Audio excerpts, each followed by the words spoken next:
আব্বা আজকে সকাল থেকে কি করে যে কাজবাজ করলাম, রান্নাবান্না করলাম শুধু আমরাই জানি। আজকে কলোনিতে সাপের উৎপাত খুব বেড়েছে। শিব মন্দির তো পাশেই আছে, তোমরা সকলেই জানো। তো মাঝে মধ্যে সাপ দেখা যায়, আবার চলেও যায়, কিন্তু আজকে সকাল থেকে সাপটা ডিস্টার্ব করছে সবাইকে। সবার ঘরে দুয়ারে চলে যাচ্ছে। তো যেতই হোক, তাই না, সাপ বলে কথা, ভয় তো লাগে, কিছু না করলেও তো ভয় লাগে। আর সাপটা না অনেক বড়, সাপটা অনেক লম্বা ছিল, আর একদম দেখতেই পাচ্ছ বট গাছের উপরে অবধি চলে গেছিলো। তো যাই হোক, আজকে সাপ পাহারা দিয়ে রান্না বান্না করলাম, কারণ ভয় লাগে তো, তাই না। সাপটা এত বড়, এত লম্বা ছিল, ঘরে দুয়ারে যদি উঠে যায় তাহলে কি করব বলো। তো সেই জন্য সাপ পাহারা দিয়ে যা পেরেছি রান্নাবান্না করেছি। তো আজকে করেছিলাম ভাত, আর এইখানে নিরামিষ এক বাটি তরকারি নিয়েছি সমস্ত সবজি দিয়ে।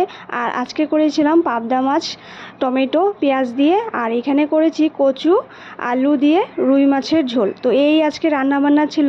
যাই হোক, খাওয়া দাওয়া কমপ্লিট করে আবার সাপ পাহারা দিয়ে দিতে চলে গেলাম। যাই হোক, ভিডিওটা এখানেই শেষ করলাম।